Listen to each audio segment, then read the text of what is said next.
Welcome to Globewatch with me, Charles Bune. An estimated plus 45 million weapons circulate in the world illegally. One of the outcomes is the avalanche of violent extremism because rogues, individuals, and maybe even states get access to them. And such weapons are used in sponsoring terrorism across the world. Question: how do we control the circulation of weapons in the world to ensure that we trim violent extremism, which is increasingly becoming one of the main features of the Central African Republic or the Central African sub-region, where there is violent extremism and terrorism in the world today? My guest today on Globewatch is the Senegalese general, former commander of the United Nations forces in the Democratic Republic of the Congo and a product of the Paris War College, who equally serves today as the Director General of DAKAR-based Center for Strategic Studies in Defense and Security Issues.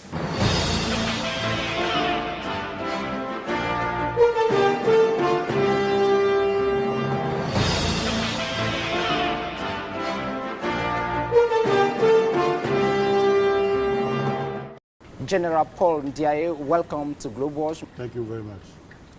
There is this report which was published by the Institute for Peace and Economics, and it stated that between 2003 and 2013, roughly 108,000 people died because of terrorism, coming from 48 terrorist attacks. What is the situation in Africa? S'agissant de votre question, je voudrais simplement dire que le bilan du terrorisme est actuellement macabre en Afrique. Concerning your question, the outcome of terrorism in Africa has been a macabre.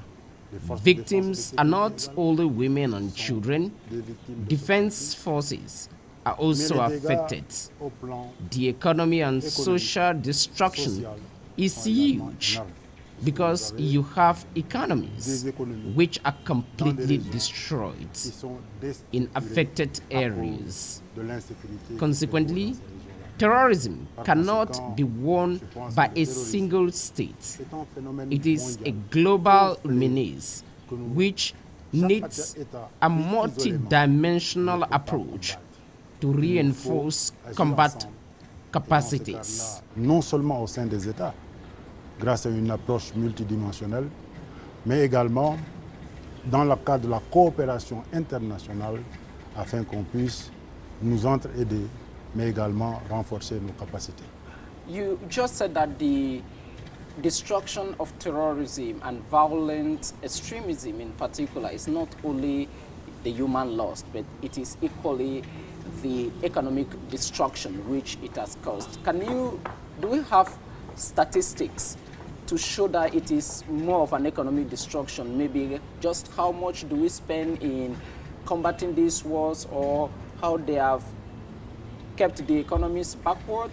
Je pense que ce qu'il faut considérer, et je l'ai dit tout à l'heure, c'est que le bilan en lui-même, il est multisectoriel. Mais j'ai mis en exergue deux aspects du bilan. Le bilan qui touche nos forces de défense et de sécurité, le bilan qui touche la ressource. The outcome is multi-dimensional. Take the effects on defense forces, on women and children, but also the economic impact. Everywhere there is terrorism. The fundamentals of the region's economies are completely fragmented. The response must be multidimensional. Therefore, the security response to me is first. To it can be added others to have a comprehensive answer.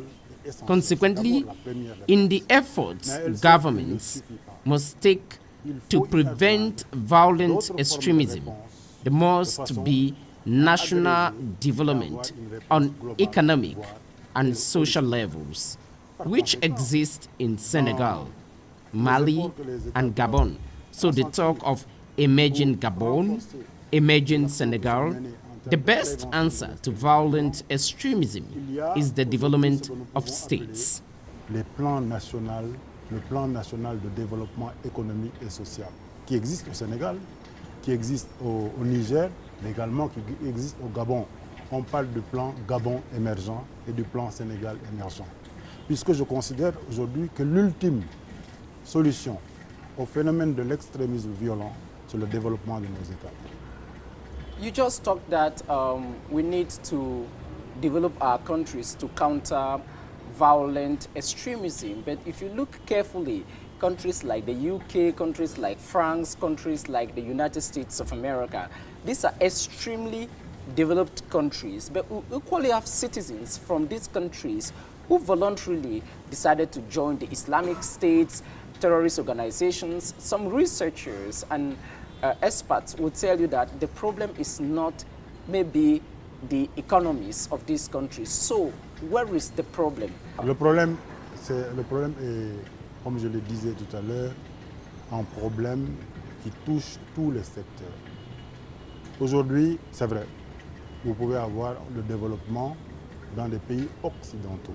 It is a problem which affects all these sectors. Today, Western countries are developed, while some countries in Africa, sub-Saharan in particular, are poor. It is important to identify the causes of violent extremism. Look the causes.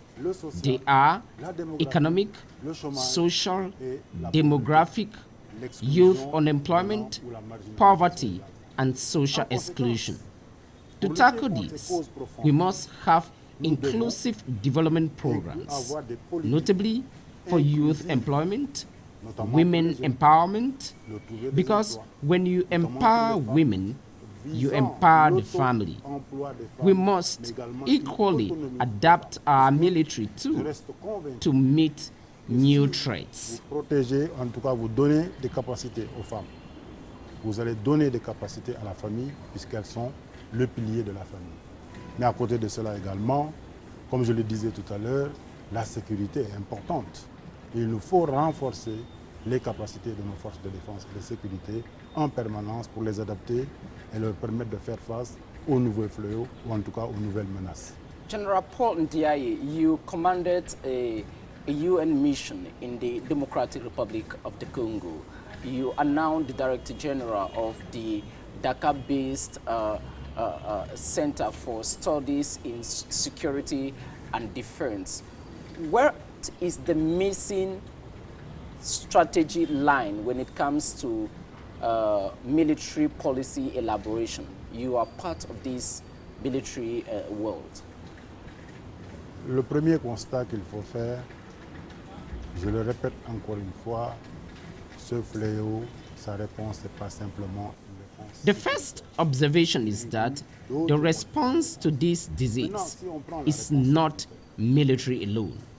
There are others. If you look at the organization of our military from the strategic to the tactical level, there are weaknesses. That is why there are strategies today. For example, the National Anti-Terrorism Strategy, National Violent Extremism Counter Strategy. Also, the putting in place of strategies to help states fight the menace. For example, the Senegalese Center for Higher Studies in Defense, which I heard as a solution by the government to advise and analyze the new threats for Senegal. This exists everywhere, now especially in West Africa. The reorganization of our military from the political to the tactical levels is important to help the military fight the new threats. Au niveau politique, au niveau stratégique, est extrêmement importante pour mieux fixer le cadre qui devrait permettre une relation continue entre le politique et le militaire ou les forces de défense et de sécurité dans la prise en compte de ce fléau-là. Senegal is in this Sahel region where there is an avalanche of terrorism in Mali, in Niger, neighboring Nigeria, and it is a very hostile region, but you succeed to live in peace, and terrorism has not encroached the country in reality. What is the role that the center you just mentioned in particular plays in advising the policy makers of your country to take the right decision to be like a wall against terrorism? Je dois d'abord préciser que le Sénégal n'est pas à l'abri de la menace terroriste. Ce qui se passe May I precise that Senegal is not exempted from terrorist menace. What is happening in Mali, Cameroon, the Lake Chad Basin, and the Sahel regions can at any moment occur in Senegal. It is our collective responsibility within the framework of international solidarity to help our African brothers wall this disease. The center I head was created to help policy makers take decisions on issues of security which can impede our development. To train our military personnel, we constantly send to the leaders based on current affairs our opinions so that they can make informed decisions. We also put at their disposal experts so that all the ministries can have conflict experts on issues such as defense and security. Il y a beaucoup plus de capacité d'analyse dans la prise en compte de nouvelles menaces ou dans la prise en compte de tout ce qui touche à la conflictualité d'une manière générale. The last United Nations Development Programme report on violent extremism in Africa, launched here in Yaoundé last year, indicates that between 2011 and 2017, roughly 35,000 people died because of this phenomenon on the continent, and the majority of them being women and young people. You are one of the key players of the Dakar Peace Forum. When you meet in such meetings, how do you elaborate programs to help governments tackle this issue?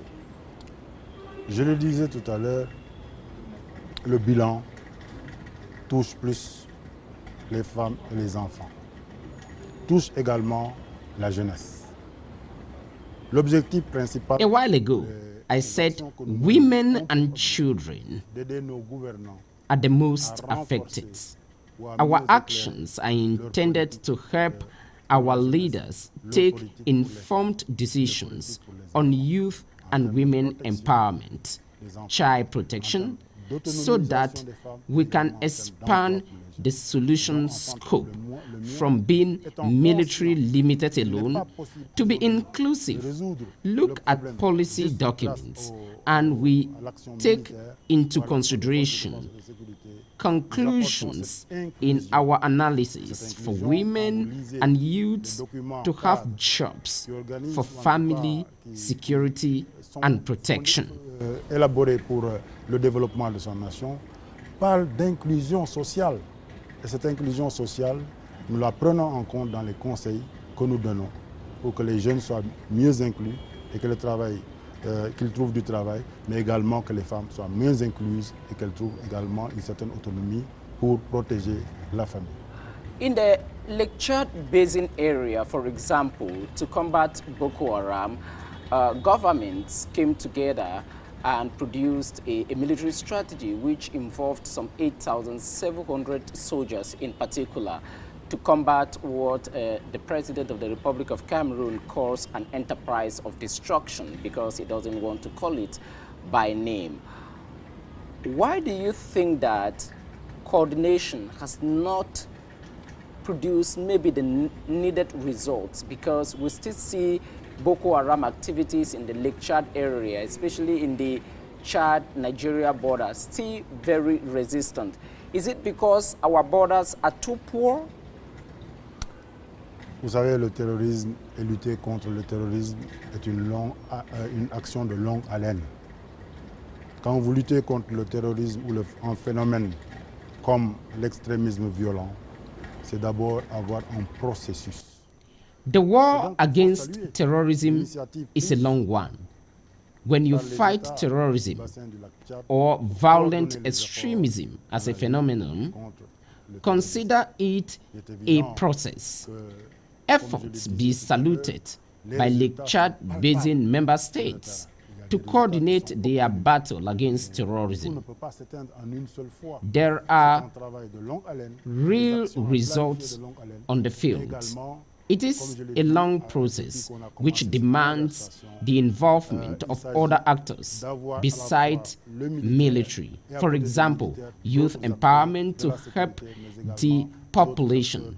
As you know, our borders, as inherited from colonization, are porous.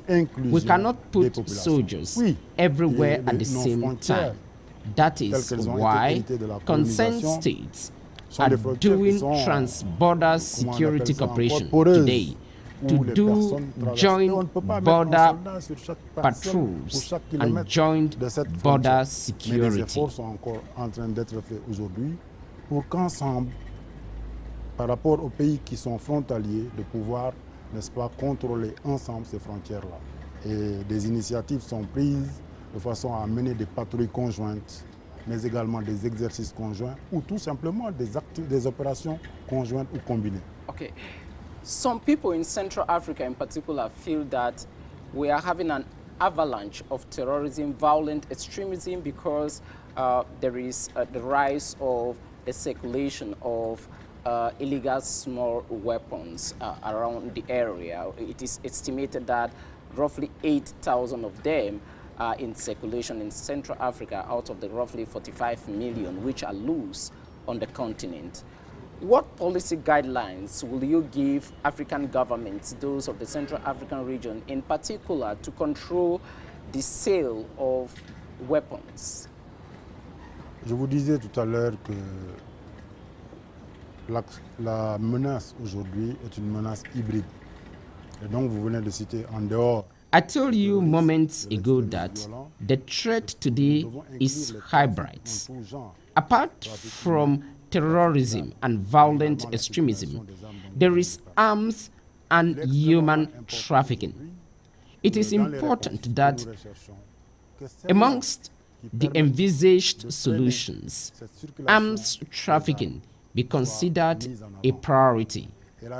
Institutionally, the economic and monetary community of Central African states are already making efforts to control arms in all forms. Cette circulation, en liaison avec les États, bien sûr. Et globalement, je pense que nous devrions pouvoir enregistrer sous peu des résultats dans cette lutte contre la circulation, dans cette lutte contre le trafic en tout genre. You have been a field soldier, and you know what it means to fight, the difficulties involved in all of that. From your field experience, what do you think we need to do in particular on the continent and maybe globally to reduce the insecurity which is possibly everywhere in the world today?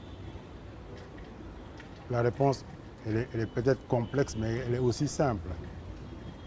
Il faut d'abord former. The answer is possibly complex, but simple too.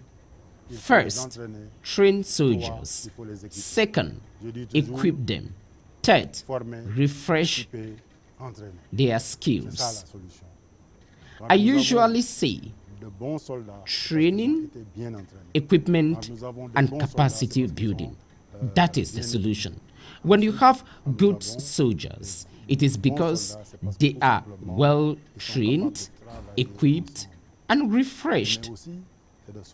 They will respect the people, be at their service, protect children, and they will equally respect human rights, which are fundamental today.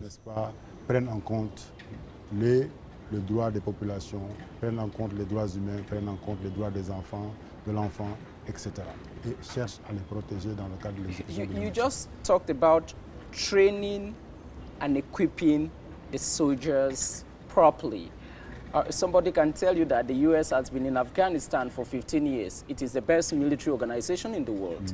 They will tell you that the Russians were equally in Afghanistan from 1979 to roughly 1989. They didn't succeed. They can tell you that the British soldiers train in one of the best military schools in the world, Sandhurst, which I'm sure you are equally a product, or the Paris War School War, which you are college, which you are equally a product. These are all places where people are well trained. Why do you think that the wars in Afghanistan are not being won? The wars in Syria are not being won. The wars against Boko Haram are not being won when we have some of the best trained military generals, soldiers involved in these battlefields. It is because war is complex. Results should not be measured by the loss of a battle, but the loss of the war. But these wars have not been lost. They continue today, as you know, in other forms.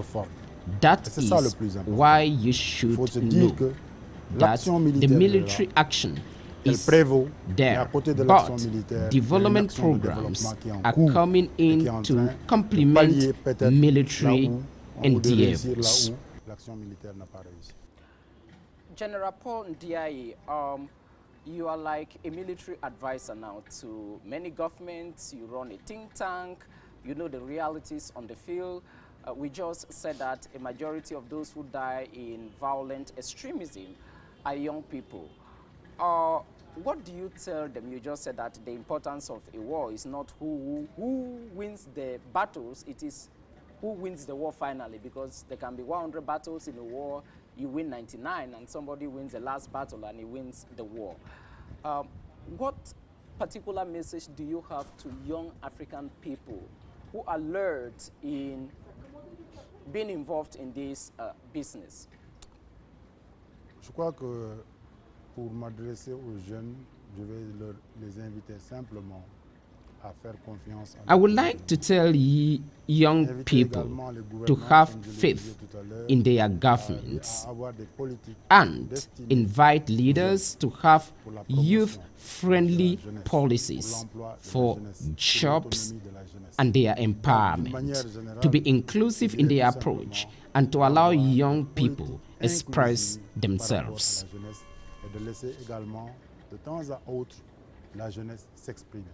You are from Senegal and a Senegalese military official.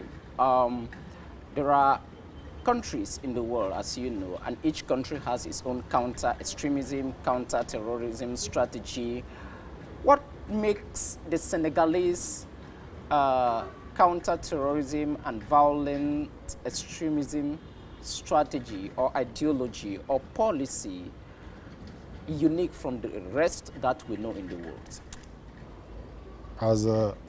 Comme je disais tout à l'heure, nous ne sommes pas à l'abri de la menace terroriste. Et c'est pourquoi I earlier mentioned that we are not free from terrorism. That is why we are doing everything possible to prevent violent extremism. I can cite development initiatives by my country to develop some areas. We have a border towns emergency development program. We also have an emergency community development program. Besides this, we have universal health coverage to secure the most needy, for example, women and youth. Pour donner de la santé aux plus jeunes, aux plus pauvres, mais également pour une certaine majorité de la population. Maybe we'll separate with this.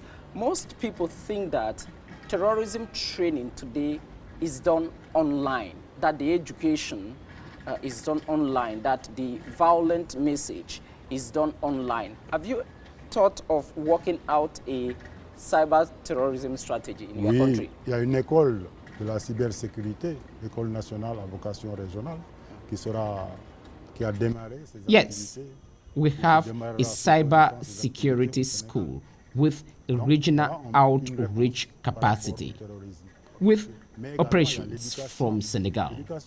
This is an answer, but there is also education. All efforts are geared to reinforce our resilience. Des efforts qui devraient nous permettre également, dans le cadre de l'éducation, de renforcer la résilience de nos populations. General Paul Ndiaye, Senegalese military official and director of the Dakar-based Center for Strategic Studies in Defense and Security. Thank you very much indeed for being guest on Globewatch on CRTV. Thank you to you. You're welcome. Merci.